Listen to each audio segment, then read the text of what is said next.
Thank you very much, Chair. Good afternoon, members. It's my pleasure to be here and to introduce formally Tiff Macklem as Senior Deputy Governor of the Bank of Canada. Tiff assumed his post appropriately on Canada Day this past year. We're very pleased to be here to discuss the bank's views on the economy and our monetary policy stance. I would like to give you some brief highlights from our latest monetary policy report, which was released last week. La reprise mondiale entre dans une nouvelle phase. The global economic recovery is entering a new phase. In advanced economies, temporary factors supporting growth in 2010, such as the inventory cycle and pent-up demand, have largely run their course, and fiscal stimulus will shift to fiscal consolidation over the projected horizon. The bank expects that private demand in advanced economies will become sufficiently entrenched to sustain the recovery. However, the combination of difficult labor market dynamics and ongoing deleveraging in many advanced economies is expected to moderate the pace of growth relative to prior expectations.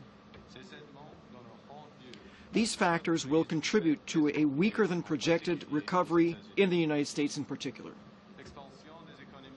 Growth in emerging market economies is expected to ease to a more sustainable pace as fiscal and monetary policies are tightened.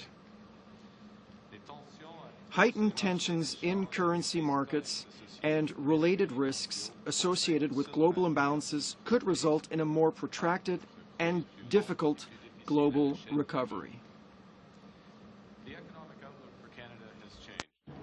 The bank expects the economic recovery to be more gradual than it had projected in July, with growth of 3% in 2010, 2.3% in 2011, and 2.6% in 2012. This more modest growth profile reflects a more gradual global recovery and a more subdued profile for household spending. Overall, the composition of demand in Canada is expected to shift away from government and household expenditures towards business investment and exports and net exports. The strength of net exports will be sensitive to currency movements, the expected recovery in productivity growth, and the prospects for external demand. Inflation in Canada has been slightly below the bank's July projection. The recent moderation in core inflation is consistent with the persistence of significant excess supply and a deceleration in the growth of unit labor costs. The bank judges that the output gap is slightly larger and that the economy will return to full capacity by the end of 2012 rather than the beginning of that year, as had been anticipated in July. Les perspectives en matière d'inflation. The inflation outlook has been revised down, and both total CPI and core inflation are now expected to converge to 2% by the end of 2012, as excess supply in the economy is gradually absorbed and inflation expectations remain well anchored. Important risks remain around this outlook.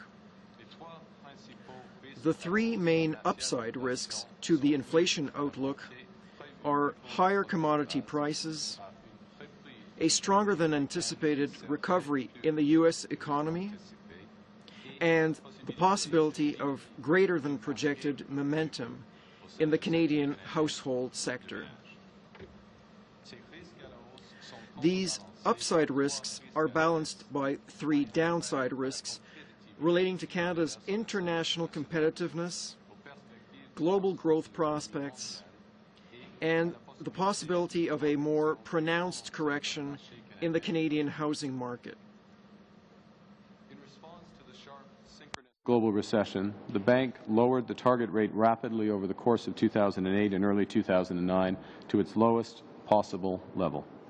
We almost doubled our balance sheet to provide the financial sector with exceptional liquidity.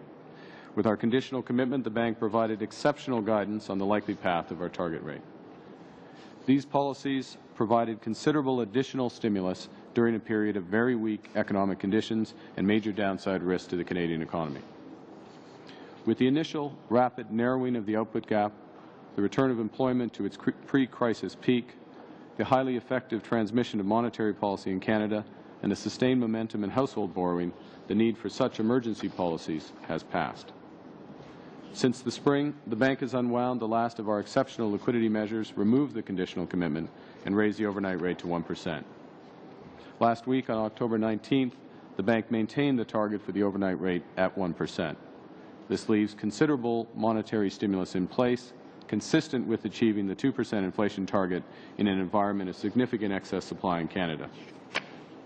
At this time of transition in the global recovery, with a weaker U.S. outlook, constraints beginning to moderate growth in emerging market economies, and domestic considerations that are expected to slow consumption and housing activity in Canada, any further reduction in monetary policy stimulus would need to be carefully considered.